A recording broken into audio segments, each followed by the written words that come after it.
सानी साहब, ये जो सीडीएस ने जो सिंगापुर में जाके कबूला कि हमारे विमान गिरे, क्योंकि अब ये बात छुप नहीं रही है, अब सारी दुनिया बोल रही है, तो कुछ तो कबूलना पड़ेगा ना। तो आपने 4 दिन देखा था, वो आपने एक्शन देखा था। पाकिस्तान ने वो चीजें इस्तेमाल करी हैं जो किसी जंग में नहीं करी। उन्होंने साइबर का इस्तेमाल किया है। कश्मीर की जो साइट्स थी वो अभी भी कई बंद पड़ी हैं। ये समझ में नहीं आया ये आपने हासिल क्या कर लिया। आप मुझे ये समझा दीजिए, क्या ये वो कोई डरा थोड़ी ना है पाकिस्तान आपसे। मामला है लड़ाई, जो जंग जो होती है वो मजाक नहीं होता है कि वो टेलीविजन के ऊपर चिल्ला दिया आपके साहब हमने ये कर दिया, कराची घुस गए, ऐसा। आपने क्या हासिल किया? आपकी जो कमजोरी थी एयरफोर्स की, पहले बालाकोट में दिखी, अब दोबारा फिर अब दिख गई। अब आप पाकिस्तान ने अपने आर्मी चीफ को फील्ड मार्शल का दर्जा दे दिया है। इसका मतलब ये है सिर्फ वही फैसले लेंगे लड़ाई के और पीस के हिंदुस्तान के साथ। हमने अपनी मिसाइल्स छोड़ी तो उन्होंने भी अपना ऑपरेशन किया। हमने कबूला भी नहीं था कि हमारा कोई जहाज गिरा है तो उसके स्टॉक प्राइस नीचे चले गए थे। पाकिस्तान की जो एयरफोर्स थी उन्होंने बहुत ज्यादा ब्रीफिंग दी थी। हमारे यहाँ हमने बात ही नहीं करी है। बिल्कुल कहने का मतलब ये है कि वो तैयारी ज्यादा तेज कर पाएंगे क्योंकि चीन उनके पीछे खड़ा है। और ये भारत के लिए खतरे की घंटी है या ये बहुत बड़े खतरे की बात है। जो आप हमारे केस में अभी हमें ढूंढना है कि 5th जनरेशन एयरक्राफ्ट कौन सा आएगा। अब देखिए हिंदुस्तान में आज जो है 80 करोड़ गरीब लोग हैं जिनको फ्री राशन प्राइम मिनिस्टर से मिलता है। अगर हम डेवलपमेंट पे अपने लोगों पे कंसंट्रेट करेंगे, देखिए आपका दुश्मन पाकिस्तान भी नहीं है, आपका दुश्मन सोच होती है हमेशा। आप पाकिस्तान जो है वो भी कहता है आप हमारे से पीस कर लीजिए, वो इसी तरीके से कि ये हमारा दुश्मन है, ये हमारा दोस्त है। ये आपका कोई दोस्त नहीं है, आपका कोई दुश्मन नहीं है। सब कुछ जो है वो आप ही का है। आपको तय करना है कि अगर आपका इंटरेस्ट है तो आप, अगर सरकार ये फैसला कर ले कि मैं अभी हमें अगले 10 साल शांति चाहिए, हम डेवलपमेंट करेंगे, तो शांति आ जाएगी। ऐसी कोई बात नहीं है। ना चीन और ना पाकिस्तान आपको दुश्मन है। तो आप भारत की डिफेंस प्रिपेयर्डनेस को कैसे देखते हैं? अगर एयर चीफ परेशान हो रहा है, खुलेआम वो बोल रहा है कि मेरे पास वो नहीं है, हवाई जहाज नहीं है। ये लोग जानते हैं, आप देख लीजिए कहाँ भारत पड़ा है, कितने लोग आपके साथ खड़े हो गए हैं। इजराइल खड़ा हुआ है और वो तालिबान में शायद बोल दिया, वो तालिबान भी उनके साथ चले गए। अच्छा, पाकिस्तान के साथ 3 है आज बड़ी बड़ी शक्तियां। चीन उसके साथ खड़ा है, अमेरिका कह रहा है मैं दोनों के साथ ट्रेड करूंगा। अच्छा, जो रशिया हमारा सबसे नजदीकी है उसने एक डील साइन कर ली है पाकिस्तान के साथ। अभिवृद्धि का नुकसान होता है, पैसे का नुकसान होता है, गरीब मुल्क है, हमारी इकोनॉमी जो है करीबन 20-20 साल पीछे चली जाएगी। क्या हम ये चाहते हैं? हाइलाइट्स में आपने देख ही लिया है। आगे चल के डिटेल में मज़ीद वीडियो आपके साथ शेयर करेंगे। भारतीय मीडिया और भारतीय अवाम के बाद भारतीय दिफाई माहिर परवीन स्वानी ने बड़ा एतराफ़ कर लिया है। उनका कहना है कि पाक भारत जंग के दौरान भारत को पाकिस्तान से बुरी तरह शिकस्त का सामना करना पड़ा। भारत पाकिस्तान को हल्के में लेता रहा और भारी नुकसान उठाना पड़ा। अगर आप इस तरह की वीडियोस देखना पसंद करते हैं तो हमारे चैनल को सब्सक्राइब करें। आइए चलते हैं मुकम्मल वीडियो की जानिब। आज दरअसल हम बातचीत करना चाहते हैं ऑपरेशन सिंदूर, उसके बाद हुए सीज फायर और अब तकरीबन 3 हफ्ते के बाद क्या है हालात। क्या वाकई पाकिस्तान को किसी तरीके का सबक मिला है या सबक नहीं मिला है, क्योंकि पाकिस्तान ने अपने आर्मी चीफ को फील्ड मार्शल का दर्जा दे दिया है। इन तमाम सवालों के साथ हम बात करेंगे प्रवीण साहनी जी से, जो देश के जाने माने नेशनल सिक्योरिटी और डिफेंस के एक्सपर्ट हैं और फोर्स मैगजीन से जुड़े। जी आपका बहुत बहुत स्वागत है। 3 हफ्ते हो गए सर, क्या ये माने कि अब भारत आज आश्वस्त है, सुरक्षित महसूस कर सकता है? नहीं, मैं ऐसा कुछ भी नहीं समझता हूं। उसका कारण ये है, जैसे ये जो ऑपरेशन सिंदूर है, देखिए इसमें सीज फायर नहीं हुआ है, इसमें एक पॉज हुआ है। सीज फायर का मतलब होता है कि हम बैठ के दोनों साइड तय करें कि हाँ अब हम एक दूसरे पे हमला नहीं करेंगे। तो ऐसा कुछ भी नहीं हुआ है, तो खतरा पूरा अभी भी है। कोशिश की गई कि सीज फायर हुआ और अमेरिका के राष्ट्रपति तो बार बार कह रहे हैं मैंने सीज फायर कराया है, तो आप पॉज कर रहे हैं। सीज फायर का मतलब ये होता है कि जो दोनों साइड हैं वो कहें कि हाँ अभी जो है इसके बाद हम कोई ऐसी सैन्य कार्रवाई नहीं करेंगे, तो कोई भी साइड इसको जो रोका हुआ है उसको फिर से शुरू कर सकती है। जो आपने 4 दिन देखा था वो आपने एक्शन देखा था। पहले मैं आपके व्यूअर्स को ये बता दूं, ये एक ऐसा ऑपरेशन था जिसमें 4 दिन के अंदर पाकिस्तान ने वो चीजें इस्तेमाल करी हैं जो किसी जंग में नहीं करी। तो वो मिसाल के तौर पे हमारे दोनों के जो हवाई जहाज थे, जिसको हम बोलते हैं 4.5 जनरेशन, वो यूज हुए हैं। मिसाइल्स यूज हुई हैं, क्रूज मिसाइल्स यूज हुई हैं, पहले कभी नहीं हुई हैं। फिर इलेक्ट्रॉनिक वॉरफेयर बहुत ज्यादा यूज हुई है। उन्होंने साइबर का इस्तेमाल किया है। कश्मीर की जो साइट्स थी वो अभी भी कई बंद पड़ी हैं। पाकिस्तान की तरफ से, जैसे आपने बताया, जो आसिम मुनीर है आर्मी चीफ, वो आज भी आर्मी चीफ है, पर उनका रैंक जो है 5 स्टार कर दिया है। इसका मतलब ये है सिर्फ वही फैसले लेंगे लड़ाई के और पीस के हिंदुस्तान के साथ। और चाइना अब खुलकर सामने आ गया है कि हाँ हम सपोर्ट करेंगे पाकिस्तान को।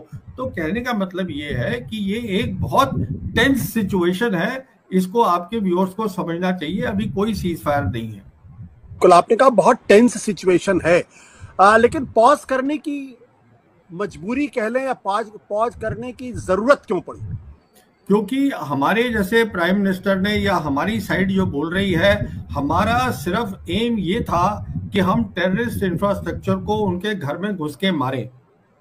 उनका एम ये था कि जब उन्होंने अगले दिन अपना ऑपरेशन किया तो क्योंकि उनकी हम सरहद के अंदर हमने अपनी मिसाइल्स छोड़ी तो उन्होंने भी अपना ऑपरेशन किया।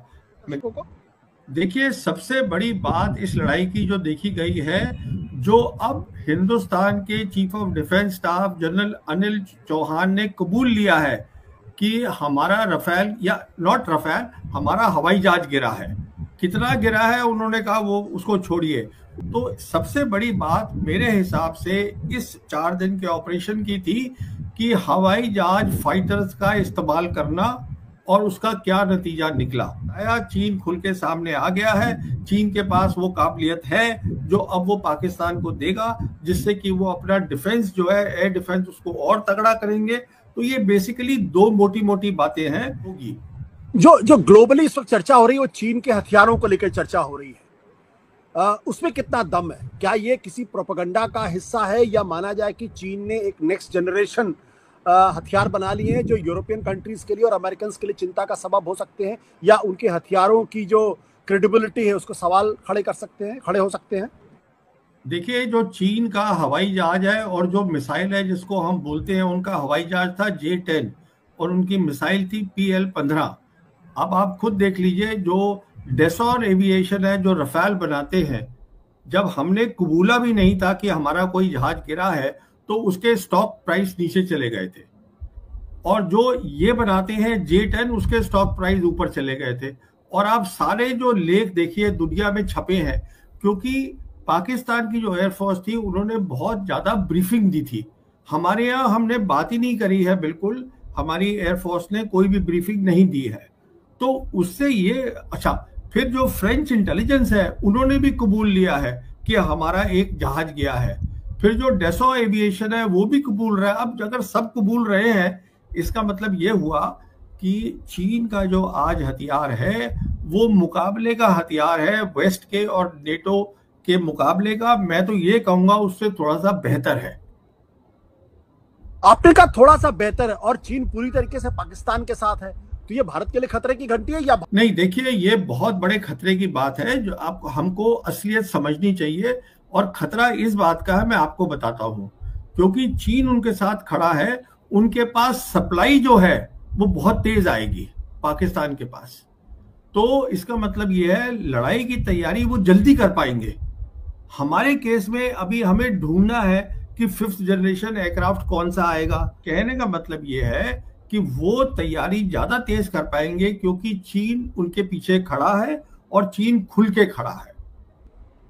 देखिए, चीन अभी सिर्फ एक ही मुल्क है पूरी दुनिया में जिसने 6th जनरेशन एयरक्राफ्ट के 2 प्रोटोटाइप दिखाए हैं, और चीन ने के पास आज की डेट में 5th जनरेशन के 2 हवाई जहाज हैं, J-20 और J-35A, जो अब वो पाकिस्तान को दे रहे हैं, जिसका बातचीत हो चुकी है।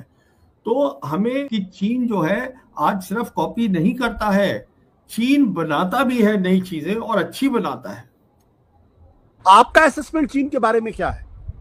देखिए, मेरा असेसमेंट चीन के बारे में ये है कि चीन बहुत तेजी से नंबर 1 कंट्री वर्ल्ड का बन रहा है, और उससे तो आज चीन जो है एक बहुत बड़े मुकाम पे पहुंच चुका है कामयाबी के, इसमें कोई शक नहीं है। तो क्या भारत के लिए ये खतरे की घंटी, क्योंकि चीन से हमारे रिश्ते उतने अच्छे हैं नहीं, पाकिस्तान से हमारे रिश्ते वाकई बहुत खराब हैं, चीन पाकिस्तान के साथ खड़ा हुआ है, और लद्दाख। देखिए, चीन भी लड़ाई नहीं चाहता है, तो ये कहना कि चीन आज हमारा दुश्मन है, पाकिस्तान दुश्मन है, वो सब ठीक है, ये आज की बात है। अगर सरकार चाहे तो अपनी सोच बदल सकती है, कोई भी सरकार बदल सकती है। अब देखिए हिंदुस्तान में आज जो है 80 करोड़ गरीब लोग हैं जिनको फ्री राशन प्राइम मिनिस्टर से मिलता है।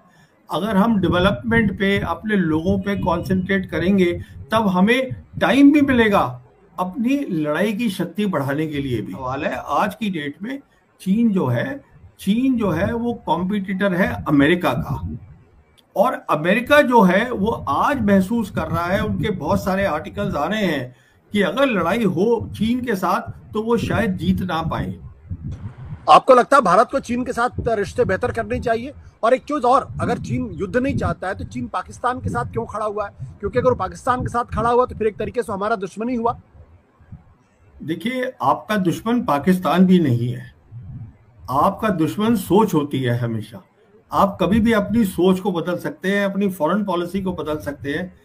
तो पाकिस्तान जो है वो भी कहता है आप हमारे से पीस कर लीजिए, वो ये नहीं कह रहा है कि कश्मीर का इशू कल आप रिजॉल्व कर दीजिए, वो तो सिर्फ यही कह रहा है कि बातचीत शुरू करिए। तो ये तो नीति होती है सरकार की, आप क्या करना चाहते हैं। आप आज अमेरिका जो है वो देख रहा है चीन को दुश्मन है ये मेरा, चीन उसको दुश्मन नहीं देख रहा है।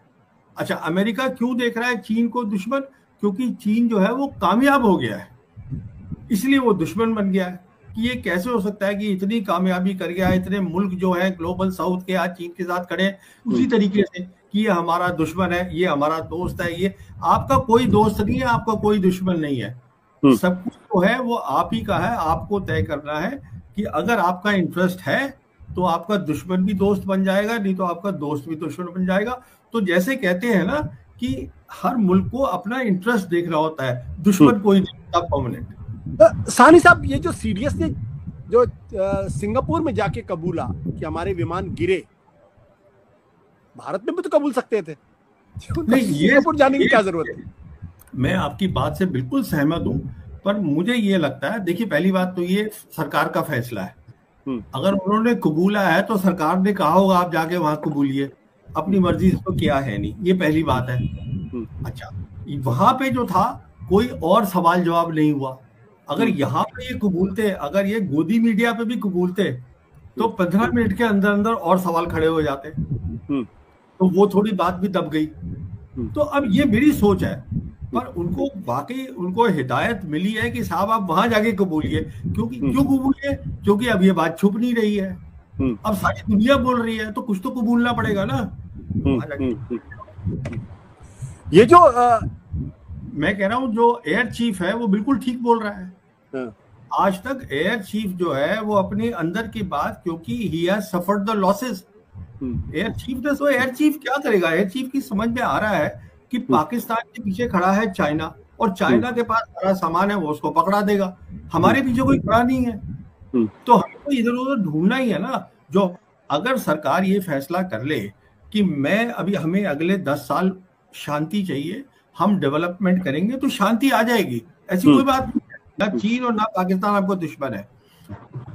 तो आप भारत की डिफेंस प्रिपेयर्डनेस को कैसे देखते हैं?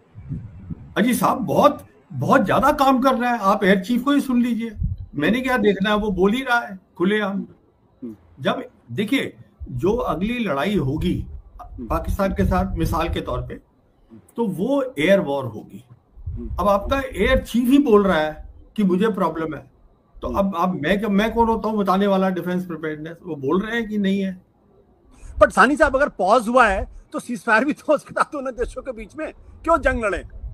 तो नहीं, जंग तो हमको पहले भी नहीं करनी चाहिए थी। मुझे तो अभी तक ये समझ में नहीं आया, ये आपने हासिल क्या कर लिया? आप मुझे ये समझा दीजिए, क्या ये वो कोई डरा थोड़ी ना है पाकिस्तान आपसे।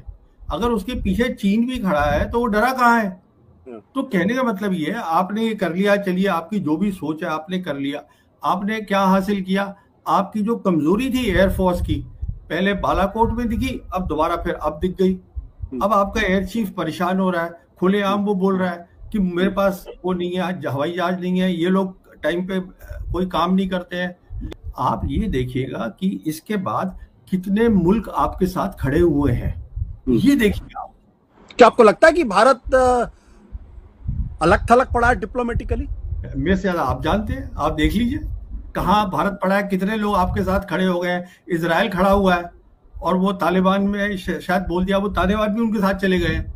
वो ट्राइलैटरल मीटिंग हो गई है चीन की और अफगानिस्तान की और पाकिस्तान की, और पाकिस्तान के साथ देख लीजिए आप कितने लोग। अच्छा, पाकिस्तान के साथ 3 है आज बड़ी बड़ी शक्तियां, चीन उसके साथ खड़ा है, अमेरिका कह रहा है मैं दोनों के साथ ट्रेड करूंगा। अच्छा, जो रशिया हमारा सबसे नजदीकी है उसने एक डील साइन कर ली है पाकिस्तान के साथ अभी, तो सब तो उसके साथ दिख रहे हैं। तो ये तो हमें सोचना है कि ये क्यों हो रहा है। देखिए, ये एक बहुत सीरियस मामला है। लड़ाई जंग जो होती है वो मजाक नहीं होता है कि वो टेलीविजन के ऊपर चिल्ला दिया आपके साहब हमने ये कर दिया, कराची घुस गए, ऐसा आप कहीं नहीं घुस रहे हैं। इसलिए एक मजाक नहीं है, इसमें बहुत ज्यादा देश का नुकसान होता है और जिंदगी का नुकसान होता है, पैसे का नुकसान होता है। गरीब मुल्क है, हमारी इकॉनमी जो है करीबन 20-20 साल पीछे चली जाएगी। क्या हम ये चाहते हैं? नहीं चाहते हैं, क्योंकि पाकिस्तान के पीछे चीन खड़ा है। ये सब चीजें तो है, हमारी हिंदुस्तान की सरकार को सोचनी है ना।